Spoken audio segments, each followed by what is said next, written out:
I'm a left-handed guitarist, and it's hardly bad company to be in. You've got Jimi Hendrix, Tony Iommi, Albert King, Kurt Cobain, Dick Dale, Paul McCartney, Bob Geldof and more. But I've had numerous guitar teachers over the years say that if I'd begun playing guitar under them, that they would have forced me to begin right-handed. I've even had teachers suggest that I make the switch and completely relearn the unnatural way years after I've begun. But why? We don't make left-handed people write with their right hands anymore, or right-handed people play tennis with their left hands. So why is it taking the music world so long to catch up? To answer this question, we need to first have a look at the history of hand orientation in general. Handedness exists in numerous species, and humans generally favour right-handedness, with about 90% of the human population being right-handed. It's highly genetic, even though I'm left-handed and nobody, even in my extended family, is. While some cultures have viewed left-handedness as being a blessing, largely history has been biased against the left-handed. Right-handedness was enforced in many parts of the world, like Victorian England and the Soviet Union, and even parts of Asia today, which view left-handed eating and writing as intrinsically unclean. In Japan, only 0.7% of left-handed high schoolers actually use their left hand to write. Interestingly, there are several other differences that exist between the left and right-handed. Left-handed people account for more war deaths on account of weaponry being designed for the right-handed, and some studies have found that left-handed people are a smaller percentage of homosexuals, but a larger percentage of asexuals. Left-handedness also comes with increased risk of neuropsychiatric disorders such as schizophrenia, depression, and bipolar disorder.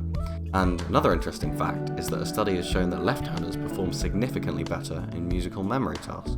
Now that we've swung back to music, let's talk about left-handed instruments. Many instruments only have a slight handedness bias, such as the clarinet or the oboe with the right thumb supporting them, or practically no handedness bias, such as keyboard instruments, or even the bassoon, which slightly favours the left hand. But one group of instruments has a massive advantage for right-handed players: string instruments. The very traditionalist nature of the classical music world has led to a complete lack of orchestral string instruments, due to both practical purposes of having the necks of the instruments pointing the same direction to avoid bumping into other players, but also having left-handed players would lose the aesthetic value of having the uniformity of all the players facing the same direction. Left-handed orchestral string instruments are manufactured, but are incredibly rare and not used in any real orchestral settings.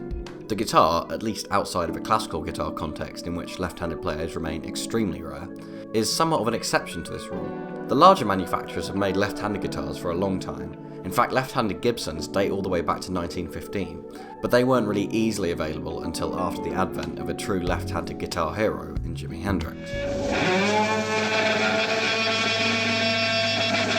But handedness in music goes beyond impacting the musicians who are playing it. It can in fact impact the sound of the music as well. Paul McCartney, a left-hander, wanted a bass guitar that wouldn't look so weird flipped to be left-handed, so chose the fairly symmetrically designed Hofner violin bass. The unique sound of this bass, a particularly rubbery, flat tone, became a hallmark of the Beatles' sound as a result of this.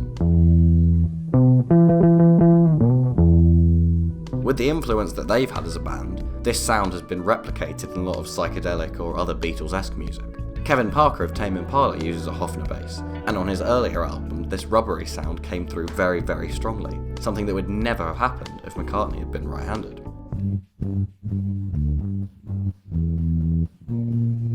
Sticking with the Beatles, Ringo Starr's unique drum fills are owed to his left-handedness as well.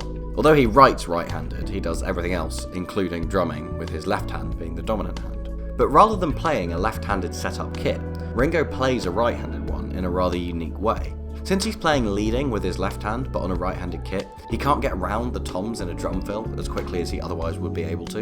And it's this limitation that created his signature sounding slow, tom-heavy drum fills, which I'll play some examples of now.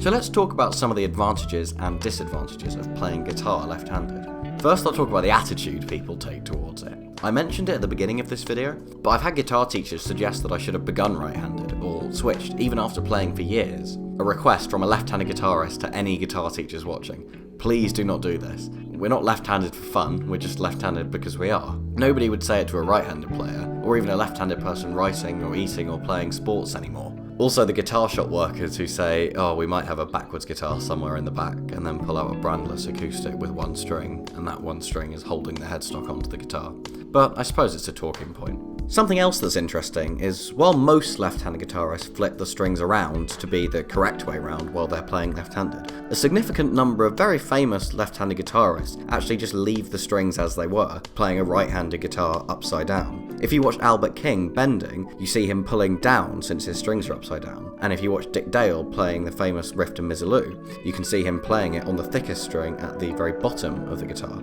Some guitarists like Bob Geldof do this as well, but in their kind of music it doesn't really have so much of an impact. It's a massive hit for convenience because you can't play other people's guitars. I always have to take my own guitar anywhere I go because I can't just walk into a house and play the guitar they have there. Well, that's unless they're also left-handed, which is pretty rare. This means transporting it, looking after it, exposing my guitars to more travel, wear and tear than I would otherwise have to. It also means that left-handed guitarists can't ever just walk into a guitar shop and try out lots of guitars. Most guitar shops, even largest ones, will have left-handed guitars be a minuscule section of their selection. Sometimes they won't even have a single one. For example, Anderton's in Guildford, which is a fantastic guitar store, has a pretty pitiful selection of left-handed guitars. It also means that other people can't play my guitars, and for this I've had to get a dedicated right-handed classical guitar, although it was only £15 from someone around the corner, for them to be able to play if they're over at mine.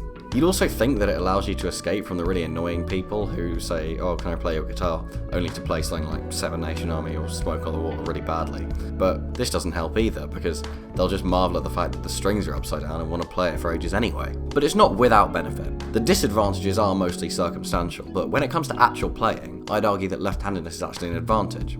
Let me explain. Whilst a small disadvantage does come from struggling to read chord diagrams since they are ostensibly the wrong way round, being left-handed makes it much easier to learn and teach by very easily mirroring other players. Whether it's a teacher in front of me or somebody I'm teaching, or even a famous guitarist on screen, being able to perfectly mirror somebody provides a significant advantage in learning by looking at them. In my opinion, a much greater advantage than the loss of struggling to read chord diagrams. I hope you all enjoyed this video. I know it's a little bit different for this channel, but I've had a really busy couple of weeks and so just wanted to make quite a small video while I work on some of my next ones, which I've got ones in the works about Lana Del Rey again, Oasis, Kendrick Lamar, and a really fantastic one about Stravinsky and Picasso that you're definitely not going to want to miss. So if you enjoyed this video, leave a like, leave a comment, and subscribe so you can catch all of my future videos like those ones I just talked about.